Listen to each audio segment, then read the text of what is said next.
இன்னைக்கு இல்லை, நேற்றுக்கு இல்லை, நாளைக்கு இல்லை. ஒரு பிராமண சமூகத்தினுடைய பங்களிப்பு, ஈடுபாடு, சேவை இல்லாமல் எந்த கட்சியும் ஆட்சி நடத்த முடியாது. இந்தியாவிலையும் சரி, தமிழ்நாட்டிலையும் சரி. நம்ம தமிழ் மொழியில பேசுன்னு சொல்றோம். தமிழ் மொழியில கடவுளை நீங்க போற்றி தமிழ் இருக்க எல்லாத்துலேயும் தேவாரம் தேவாரம் சொல்றாங்க, எல்லாம் சொல்றாங்களே. இல்ல, அர்ச்சனைங்கிறது தமிழ் இல்ல இல்ல, அது கேட்டா பண்ண போறாங்க. ஏன் திணிக்கணும்? எனக்கு புரியல. ஏன் திணிக்கணும்? நம்ம தமிழ் திணிப்பாயிடுது இல்லைங்க. அப்புறம் எதையுமே திணிக்கக்கூடாது. தமிழ் திணிக்கலாமா? அது நியாயமா? இல்ல, தமிழ் தானே நம்ம பேசுற மொழி. இது தமிழ்நாட்டுல அதான் பேசுவோம். கோயிலில் தானே பேசிட்டு இருக்கோம். நம்ம பட்டத்தை தானே பேசுறாரு, பிரார்த்தனை மட்டும் அதில் பண்றாரு. தமிழ் தானே பேசுறாரு. ஒரு தமிழ் பேசலையே சார். பக்தர்கள் யாரும் கேட்கல சார். தெய்வ நம்பிக்கை யாரும் கேட்கல சார். இந்த சிஸ்டமை, அதாவது இதையெல்லாம் ஆட்டி படைச்சிட்டாக்க ஏதோ பிராமணர்கள்லாம் செறிஞ்சிருவாங்க ஒரு மித்தில் இருக்காங்க அவங்க. ஐ டெல் யூ, இன்னைக்கு இல்லை, நேற்றுக்கு இல்லை, நாளைக்கு இல்லை.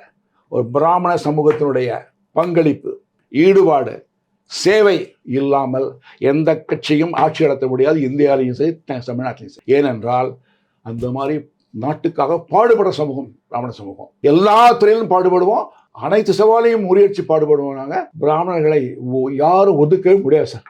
எவ்வளோ குட்டிக்காரம் போட்டு பார்க்கட்டும் சார். நாங்களாக இருப்போம், எல்லாரையும் மதிப்போம், அனைத்து சமூகத்தையும் அனைத்து நாங்கள் செயல்படுவோம் சார். அது ஒன்றும் சந்தேகமே கிடையாது. நாங்கள் பட் பிராமணருடைய மன வலிமையை குறைக்க பார்த்து தோற்று போயிட்டாங்க.